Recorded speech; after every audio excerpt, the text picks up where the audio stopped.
Ready for what? Are you ready? I mean, we've been gone for like 3 weeks. Well, that's because we've been busy doing other things. Busy doing what? What have we been busy doing? I've been busy going on dates. I don't know about you. Wait, have you been busy going on dates? Wait, no, seriously. No, you've been going on dates? I wouldn't call them dates, all right? I'd call them social interactions as I move the mic. Hold up. Ladies and gentlemen. Wait. I'm sorry, it's been such a long time. Welcome back to another episode of the Genies for Geek podcast. I'm your host, Charlie Radio Williams. And this is Sean-Luc. They missed us. So you've been out there dating? I have not been dating, all right? Apparently, the rules of dating have changed over the years. So apparently, we've just been socializing. You've been socializing. Yes. See, look at you doing big things. I try. I heard you out there. You just released a YouTube show on the Sketchfed channel on YouTube. Yeah, it's called the Geektopians. It's Okay, we're gonna stop doing that. We're just having too much fun with the soundboard. Oh my God, yes, we have a new soundboard now, and we're just like going crazy with this. So, but you did. We all did. Everybody over at Sketchfed, the production team 1701.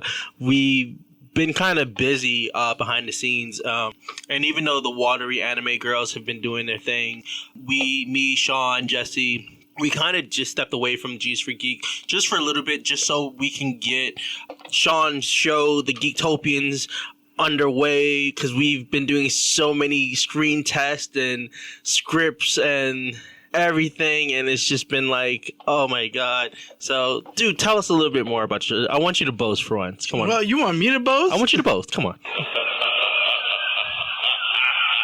All right. That's enough of that there. All right. So now, come on. Tell us about the Geektopians. All right. Well, basically, it's a YouTube show, and I'm hoping it transitions into more, but that's later on down the line. We know it's a YouTube show. I have great and large aspirations, but for me, it's just a simple YouTube show where we talk about topics that either don't get talked about or don't get brought up enough to actually say or have an impact in the geek community.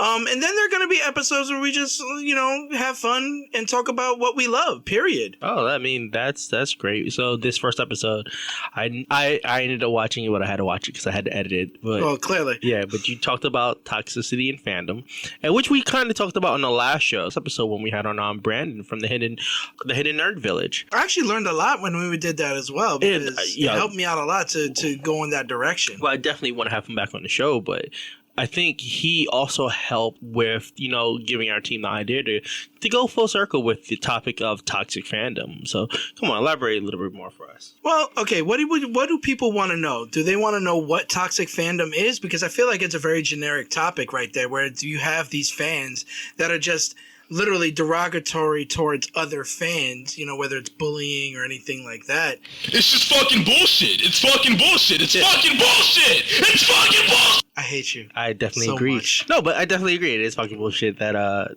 we have fans in our community who are just very toxic and very like. Oh yeah, there's people in and like I said, there's people in every community out there that has toxic fans. Whether it's music, TV, movies, whatever. Like, everybody has those toxic fans where it's like people get like to the point of death threats. Okay. What? No. Are you planning? No, I'm not planning anything. No, but dude, continue. So, as I'm weary now because he has the soundboard in his hand and I don't trust him. Basically, I just hope that it reaches fans, it enlightens, it even if it just gives some information.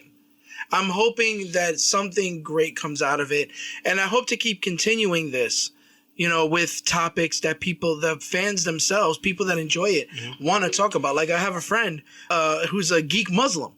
Oh. Right? Yeah. Oh my God. He's a geek Muslim, and he wants to come on the show. Okay. And he wants to talk about Muslims and geekdom. I would love to see that episode. Yeah. And then, of course, we just got to get that going. We have to get that going.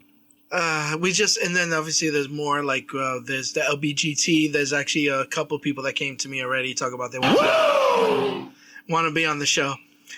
Right. And I'm looking forward to all that. I'm looking forward to sitting down with people who have experienced many different facets of the culture and having interviews and things like that. I'm happy. I'm happy it came out. I'm happy. I thank you for all the hard work that you've done, because none of this would have been possible without your help. Oh, come on, that's unnecessary. That is unnecessary. All right, that was an unnecessary sound clip just to. Wow, you just really like pissing on yourself. It's very old school to do a sound clip, isn't it? Like, doesn't it? Well, apparently we're old school radio jocks now. Yeah, we pretty much are. No, but I've always used Adobe Photoshop, and then now me using Premiere, and the hashtag free plug because I love Adobe Cloud. Me using Adobe Audition, me using just everything that comes with that package. I think it's a reasonable price, and this isn't even a sponsorship. I think that if you're a graphic designer or some type of artist, it is a great investment to go with this particular Adobe product. It's helped us out with launching this very first episode, whether if it's Adobe After Effects, whether if it's Premiere, Photoshop, Encoder, Audition. It's just been really great. But yeah, like it was very hectic this week trying to edit and then do last minute edits and then make sure like I'm meeting like, we're having meetings, you, me, and Jesse, and it's like, can you go back and redo this? And I'm like, yeah, I could do this. And there's the render time. So it's a lot that went into it, but I really enjoyed, putting together the episode. And I hope this is something new for Sketchfed too. Like, we're doing G's for Geek. We're doing the watery anime girls. We're doing the Geektopians, which has been long overdue because finally where we've been calling you, our fans out there, or our listeners, or the handful of people who listen to us, the Geektopians, we now have a platform where we can talk to you about geek stuff. Yeah, culture, and I mean it's a very beautiful thing. Like, yeah. Oh, thanks, Lil John. Thank you. I mean, listen. You know what? That's what I feel about at the end of your show. Like the end of your show is like the like it's like a PSA. Like the more geeks know. Yeah, like you know the news. But and I'm not sure if you guys know this, but there's also a new catchphrase for the G's for Geek, as well as for the Geektopians. We have an actual catchphrase now. We'll probably use it at the end of this show if we can remember it. No, I do remember it. It's Do you? Do you? Yeah, I've been typing it up over and over. Like it's pretty much it's not this. Well, hello, boys. No, that is. Wait, play that again. Well, hello, boys. All right, stop it. It's not that type of show. It's and as always, they stay geek. See, there you go. It's simple. It's very simple, right? I like that. As always, stay geek. Keep it simple. Yeah. Well, no, I get it. Well, hello, boys. That's when my voice was young. That's when I was doing it, and my voice was young, and I sounded. And that's how I feel when you look at me when I'm about to go on a rant and you just shut me down. Yes. I just really, yeah. Anyway, so on this episode... Nice. I have something to deter him now. On this episode of the G's for Geek podcast, we are going to be talking about... I don't know. It's, once again, G's for Geek podcast is a shoot the shit show. I don't have to tell you guys that because, as you know, we just shoot the shit with one another. I mean, we shoot the shit about everything. I mean, and then the fact that right now we're literally just talking about accomplishments. Yeah. And I think that in general...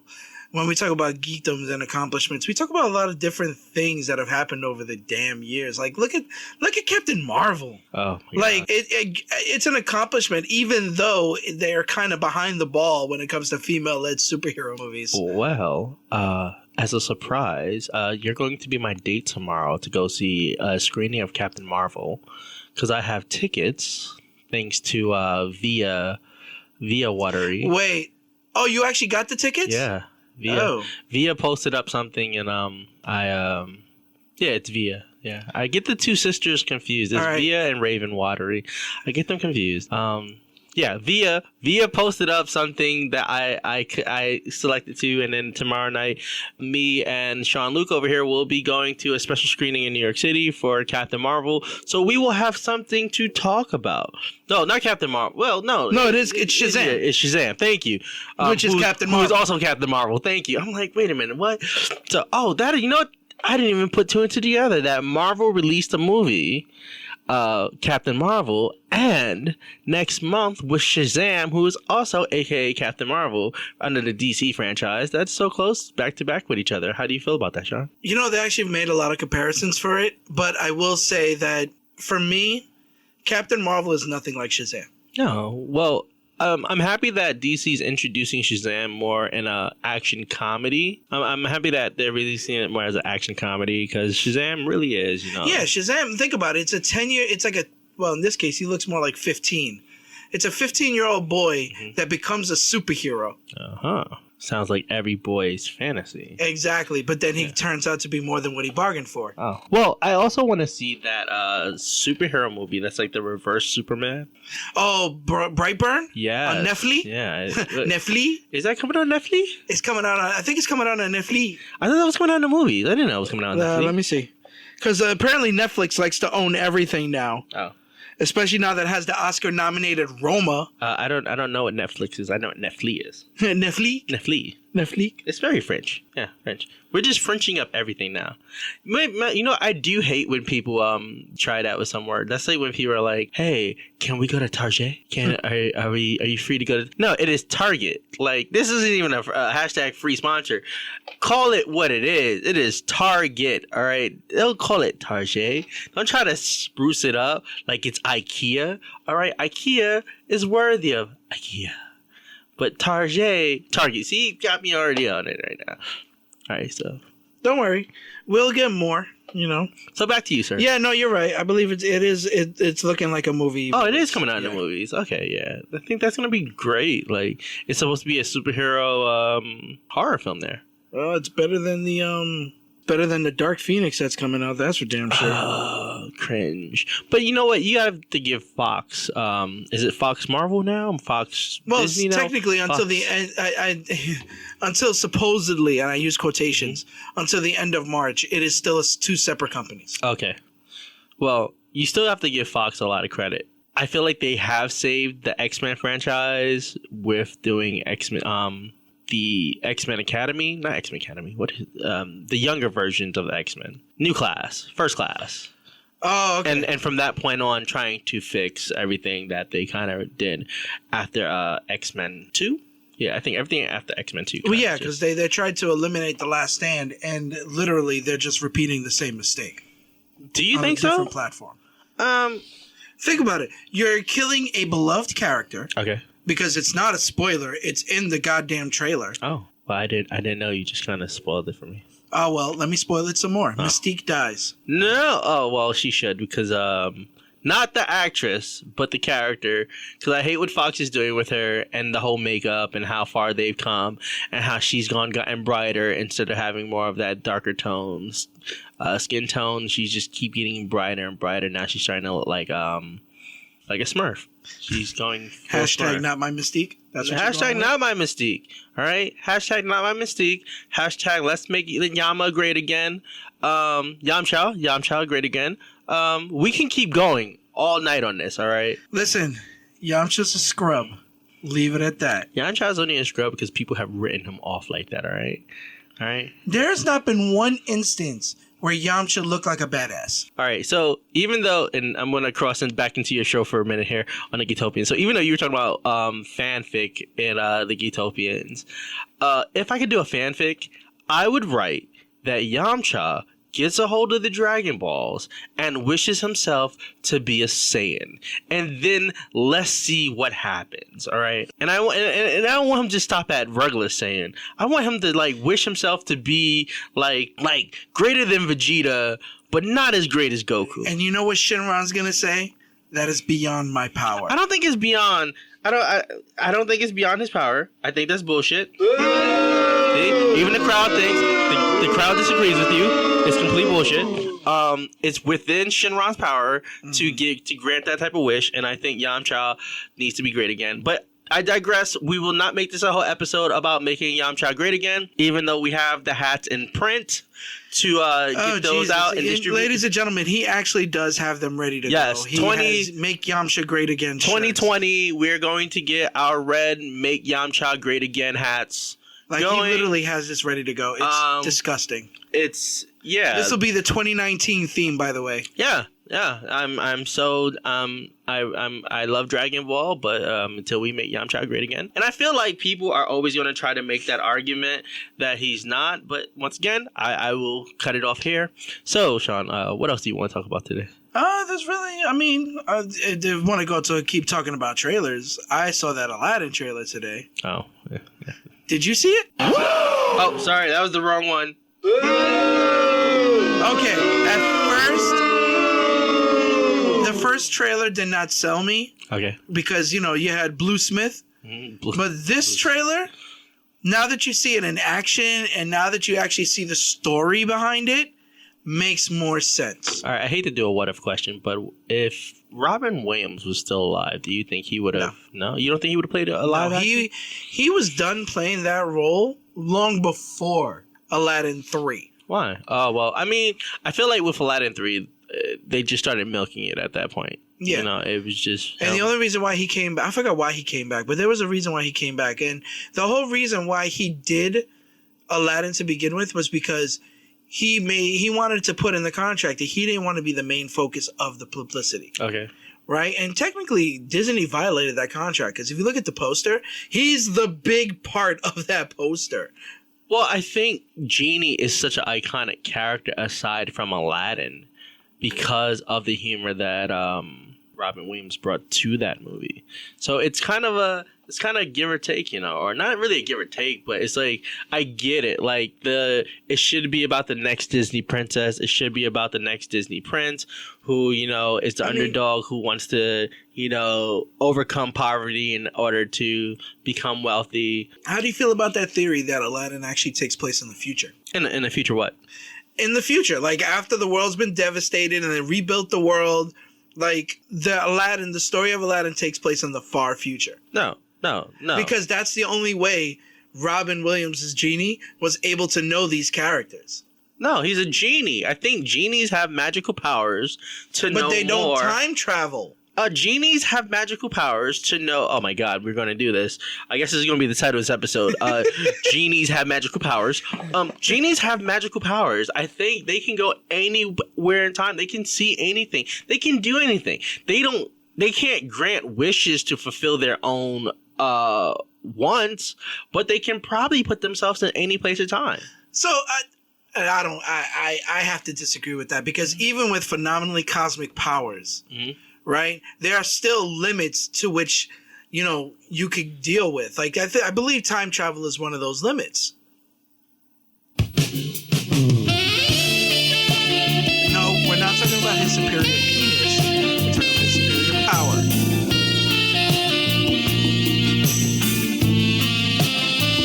Why are you doing this? I don't know. We're just going to let that happen. That was the wrong time to let that happen. Yeah, we're just gonna let that happen. Let that sink in for a minute. No, but seriously, I've always wondered, like, what leads to these powers for these people? Like, fairies have certain powers, right? You have genies that have certain powers. You have the way that we create mystical creatures, don't they all come from different cultural sense of like fairy tales and demons, stories that culturally throughout the ages, across the world, people have either, told to either not really scare their kids, but to teach like a sense of value, like don't do this, like don't go out. I know like in the Philippines there's I don't want to say a demon, but it's like a creature that like don't go out late at night because this creature might grab you up. I know like about a bunch of like the chupacabra that was in Puerto Rico. This goat-eating monster that was out of nowhere. But I feel like a lot of those are creative. Like, what are they called? Myths or supernatural? I think they're myths. Okay. Or urban legends. Thank you. Urban legends. I think they're created, one, to create a sense of fear of why people shouldn't do things, but at the same time, like it's just something that plays on our fantasies and the way that we imagine things can be and go. Yeah, that I agree. But what about urban legends like Slender Man, or Momo? That freaking Momo challenge. Why?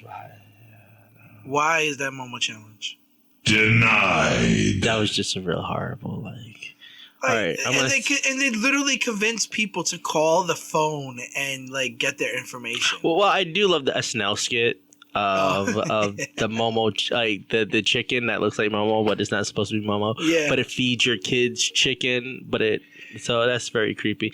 Sadly, I heard the artist read an article about that. The artist destroyed the actual statue in response to people doing the Momo challenge. It's kind of sad that, something that was created artistically, it's kind of like Pepe the Frog. Like, Pepe the Frog was created, not to be considered as a racial meme. It was just a creation that somebody like really enjoyed doing, and then it got translated into something negative because a group of people kind of transformed it into that. So that's kind of sad. It's very interesting when I think about stuff like that because, like, what is artistry? And it's funny because we were watching this really horrible Netflix movie. Oh, what? It was Velvet Buzzsaw. I haven't seen it. You don't need to. The amount of confusion that comes up with that show. It was on Netflix? It's on Netflix. Okay. Right? But it does raise a very interesting question, which also goes back to, why these urban legends or myths or even like like these magical creatures or whatever are created. What is value once you take it for granted or once you use it for nefarious means? Like the story of Godzilla. I hate to go there, but I love Godzilla. The story of Godzilla is basically what if nuclear testing, gone horribly wrong, and what was the fallout of nuclear testing that people don't realize? But that's actually believable because you think of it as... Well, most urban legends can be believable. Well, outside of urban legends, because like, if you also think about alligators in the sewers, if you think about the evolution of men, like some people say that our evolution is an expanse of, comets hitting the earth, killing off the previous life forms on earth, and whatever specimens from those asteroids combining into the Earth's atmosphere kind of changed some of the DNA of a lot of the previous creatures that came out of the ocean. And I do believe that. I do believe in the evolution of men coming from monkeys. I do believe, as much as I do believe in, I have a sense of idealism towards religion, I also believe that we are a product of evolution. So I wouldn't be surprised if we accelerated some form of evolution here on Earth through experiments such as nuclear testing. I mean, yes and no. I mean, I feel like if you look at it through a realistic perspective, the most you'll get with nuclear testing is poisoning. But but think about it like this: how many creatures that are still alive that we haven't performed genocide on yet by moving into their habitat? How many creatures have instincts that allow them to survive because they adapted to their environment? Who's to say that Godzilla isn't a product of adapting to a poisonous habitat, that it created an immune system? Or Godzilla could have been that's exactly what it is. It could have been one of many. It is literally a byproduct of our neglect in testing these nuclear weapons without any care of the life inside the ocean or wherever the case may be. What's that island that has all the not iguanas, what are they called? Kimono dragons. Oh, the Galapagos? Yeah. So I can imagine that, like, if we were to, as men, not United States, but as men, we were to affect a habitat like that has creatures like that, you might have out of 1,000, 2 or 3 that, when they have their offspring, develop a new genetic code that allows for them to evolve to withstand stuff like that. Well, but doesn't that happen naturally?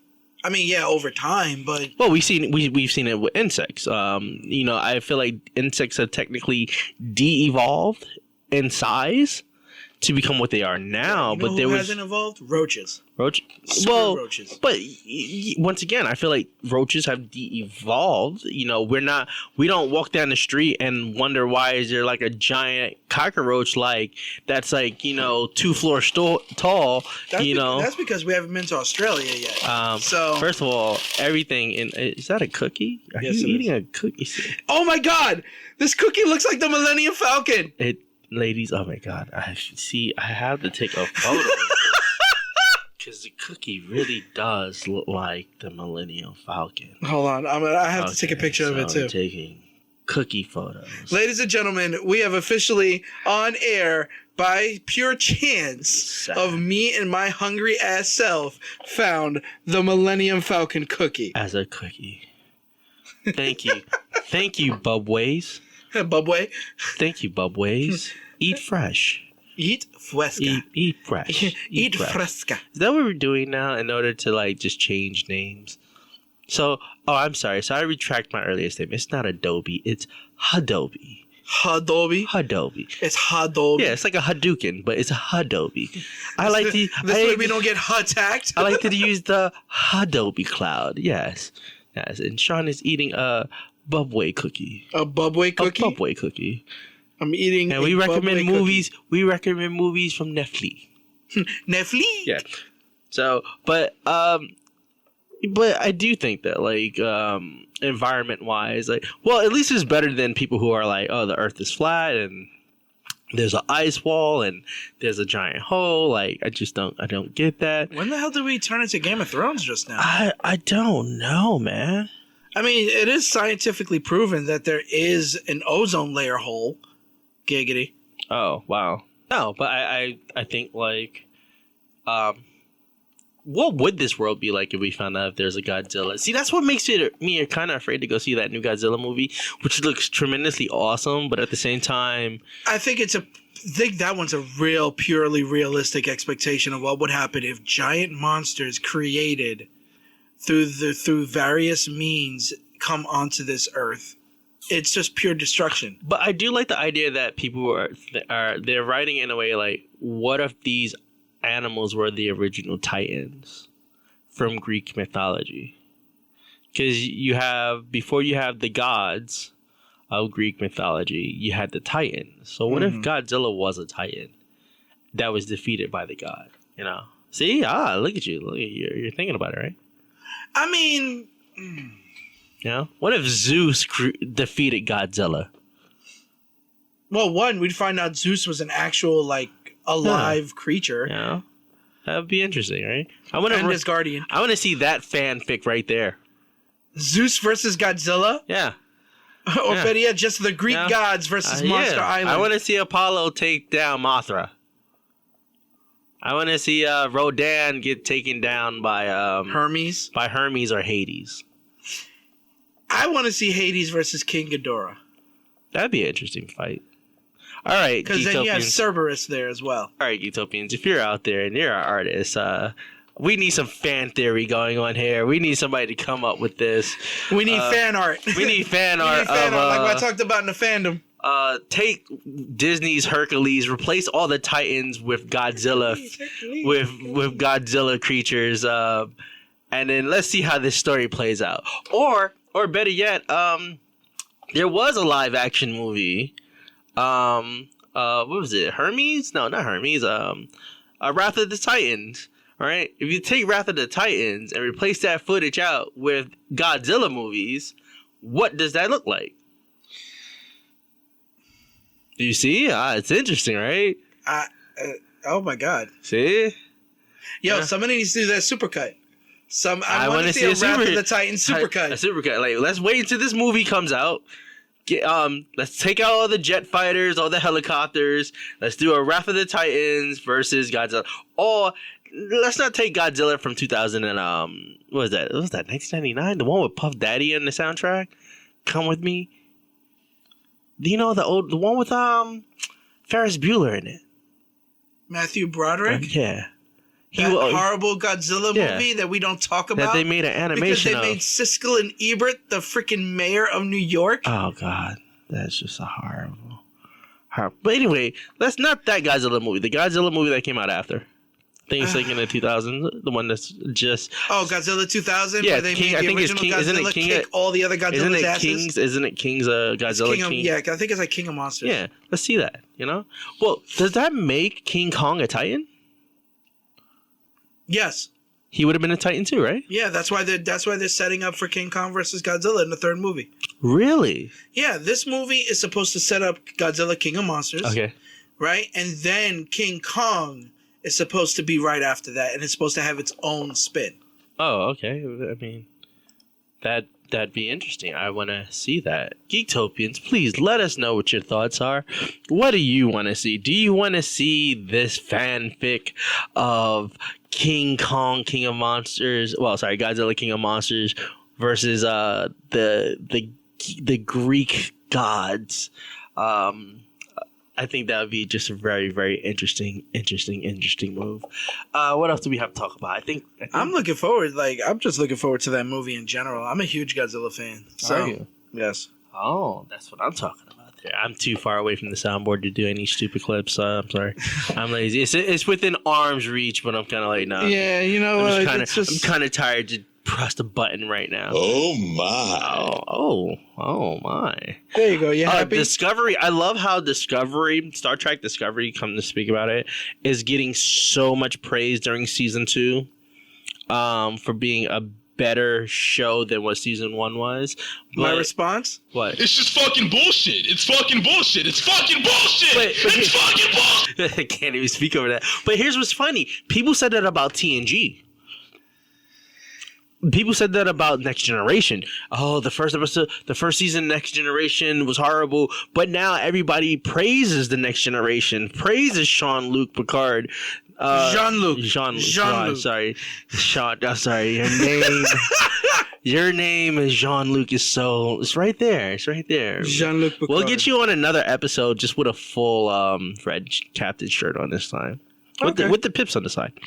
Really? Yeah, we'll give you pips. Maybe I'll come on as a cameo. I'll try to either be Riker or Worf. Oh my god. You know what's always been messed up in the bro code of that show? That Worf at some point dated Deanna Troi. Yeah. You know, he was like, listen, Riker, I know you're not doing anything with her, but I want to get in on it. And then he was smooth too, because he used Alexander to get kind of close to Deanna, and plus Alexander was already cool with Deanna Troy's mom, so it's kind of some slick shit right there. I just went full geek right there. It's all right, because he went about it the right way. And then he got the kid to like the girl first, then he swooped on in and got into that nasty. And then I like how he tried to go up to Riker, like, hey Riker, you know. Thank you, Quagmire. Thank you. I just like how he went up to Riker and was like, "Hey, Riker, you know, I know me, we're friends, and Deanna, but in the end, Riker married Deanna Troi, right? Captain Deanna Troi. Yeah, in the end, they get married in the movie. Oh, remember? Yeah. And then Worf was all salty at the wedding. Yeah, and then Worf later gets married and he loses his wife. That's 2 wives he lost. Right, and then he ends up with the other chick, doesn't he? Ooh. In the last season of DS9? That's the one. No. She ends up with Bashir. Ew. With Dr. Bashir. Ew. Yeah. Yeah, I know. Ew. I know. But I'm not a fan of Desiree Dax's character. I love the actress, but I'm not a fan of Desiree. Desiree was just, I don't know. I felt like the only reason why she was put there was because the original actress said I wanted to leave.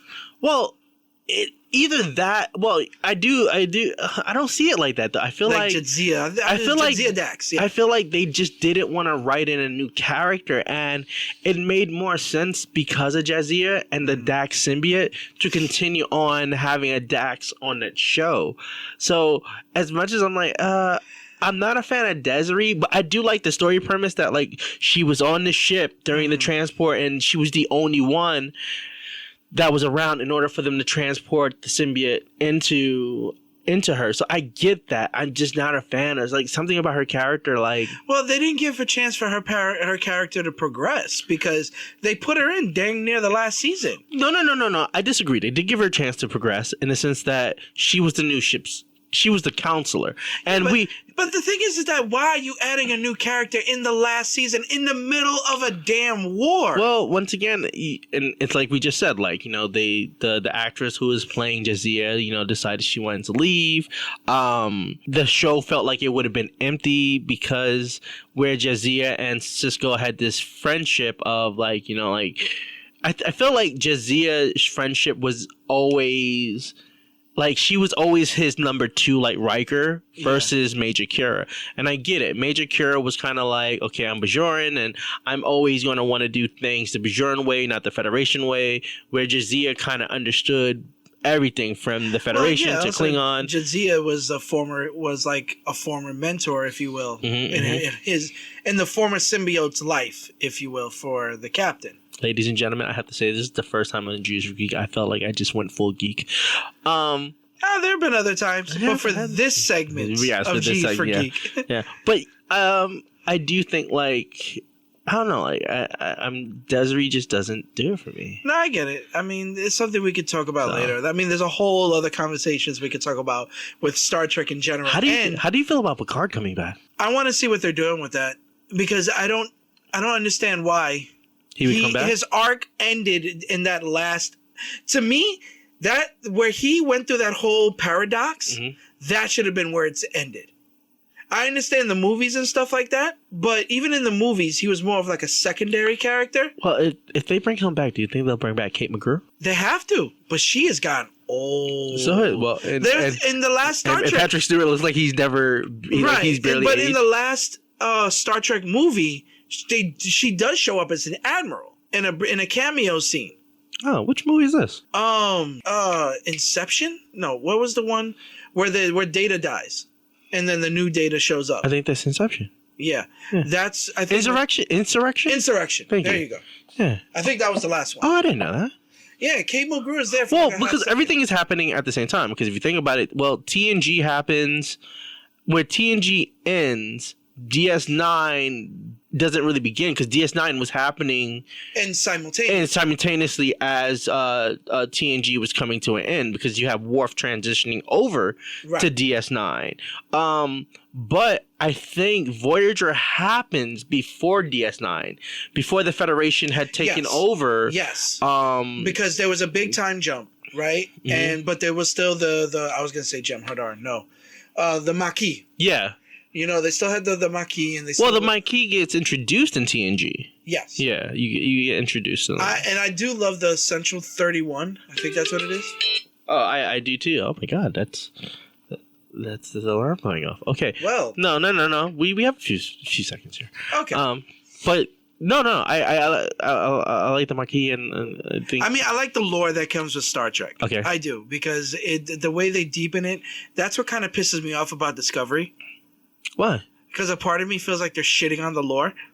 Well, no. I feel like Discovery is actually going back to kind of piece together OST. I know, but at the same time, they're trying to recreate because this is before the Kelvin. The J.J. Abrams. Yeah, which we call the Kelvin verse. Okay. Right. Since is before that, they can literally just have liberties and then say, well, this is because this is the universe we're in. Okay. Well, I feel like that, and so they're trying to piece together the OST. I hope they also try to work towards bridging some of the things from Enterprise. It's sad that Enterprise was like the shortest running of all the series. It's also sad how it ended. Because at the end, it was just a simulation. From Riker. But it was a good it was a great.